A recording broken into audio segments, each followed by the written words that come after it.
આ ટીમની અંદર ટોટલ 70 આર્મી જવાનો ઓફિસરો હોય છે અને આ જે આખી ટીમ આવી છે એ 2 બોટ લઈને આવી છે. આ એકદમ આધુનિક બોટ હોય છે.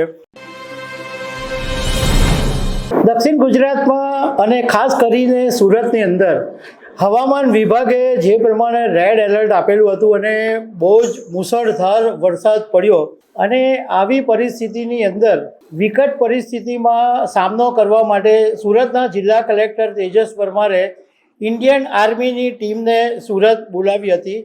તો આ ઇન્ડિયન આર્મીની ટીમ આવી ગઈ. તો એમાં ટીમમાં કેટલા સભ્યો હતા, એમણે શું કર્યું, અત્યારે ઇન્ડિયન આર્મીની ટીમ સુરતમાં શું કરી રહી છે, એ બધા વિશે હું તમારી સાથે વાત કરીશ.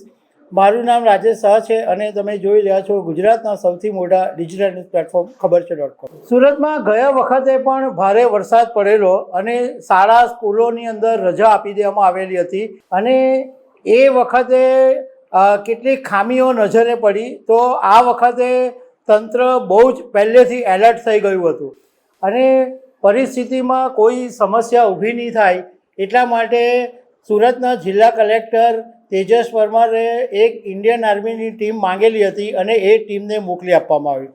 તો આ જે ટીમ આવી એ વડોદરાથી આવી છે અને ટીમનું નામ છે 203 એન્જિનિયર રેજિમેન્ટ ટીમ. આ ટીમની અંદર ટોટલ 70 આર્મી જવાનો ઓફિસરો હોય છે અને આ જે આખી ટીમ આવી છે એ 2 બોટ લઈને આવી છે. આ એકદમ આધુનિક બોટ હોય છે અને આ ટીમની અંદર એક એન્જિનિયર ટીમ હોય જેમાં 12 સભ્યો હોય, એક મેડિકલ ટીમ હોય, એક વ્હીકલ ટીમ હોય, એક રિકવરી ટીમ હોય અને આ જે બોટ લઈને આવ્યા છે એમાં એક બોટની અંદર 20 લોકોને રેસ્ક્યુ કરી શકાય એટલી ક્ષમતા હોય છે.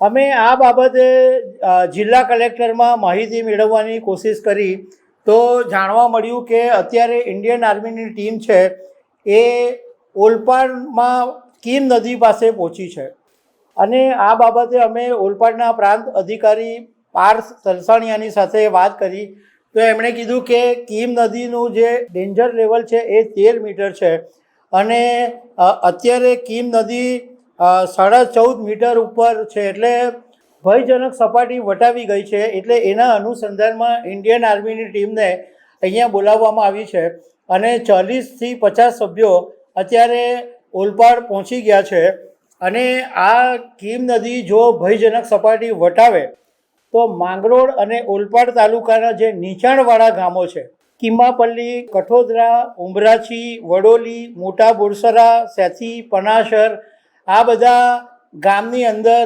મુશ્કેલી ઊભી થઈ શકે તો એમને સુરક્ષિત હટાવવા માટે આ ટીમ કામ કરશે અને ઇન્ડિયન આર્મીની ટીમે મોટા વરાછામાં વેલંજા પાસે ઘણું બધું સારું કામગીરી કરી અને લગભગ 204 લોકોને સુરક્ષિત હટાવ્યા પણ છે. હવે એક સવાલ એ ઊભો થાય કે એસડીઆરએફ અને એનડીઆરએફની ટીમ છે અને એ ટીમ બહુ જ પાવરફુલ અને બહુ સારી રીતના રેસ્ક્યુની કામગીરી કરતી હોય છે. તો પછી એવી શું જરૂરત પડી ગઈ કે ઇન્ડિયન આર્મીને બોલાવવામાં આવી? તો એમાં અમને એવું જાણવા મળ્યું છે કે ગુજરાતની અંદર સુરત, નવસારી, વલસાડ, અમદાવાદ, દાદરાનગર હવેલી આ બધા વિસ્તારોની અંદર પૂરની સ્થિતિ બહુ જ વધારે વિકટ બની હતી અને બધી જગ્યાએ એસડીઆરએફ અને એનડીઆરએફની ટીમ પહોંચી શકે એમ નહોતી. ઇન્ડિયન આર્મીની પાસે એન્જિનિયરિંગ સાધનો હોય છે, શક્તિશાળી બોટ હોય છે, ઝડપી લોજિસ્ટિક સાધનો હોય છે અને લાંબા સમય સુધી કામ કરવાની ક્ષમતા હોય છે અને એવું નથી હોતું કે ઇન્ડિયન આર્મી એકલી જ કામ કરતી હોય છે. એનડીઆરએફ, એસડીઆરએફ, પોલીસ તંત્ર, પાલિકા, કલેક્ટર, ફાયર બ્રિગેડ બધા મળીને સંયુક્ત રીતે કામ કરતા હોય છે. એવી પણ અમે જાણવાની કોશિશ કરી કે ઇન્ડિયન આર્મી હજુ સુરતમાં કેટલા દિવસ રોકાવાની છે પરંતુ એ માહિતી મળી શકી નથી. તો દર્શક મિત્રો, આવા અનેક અપડેટ સાથે મળતા રહીશું. આભાર.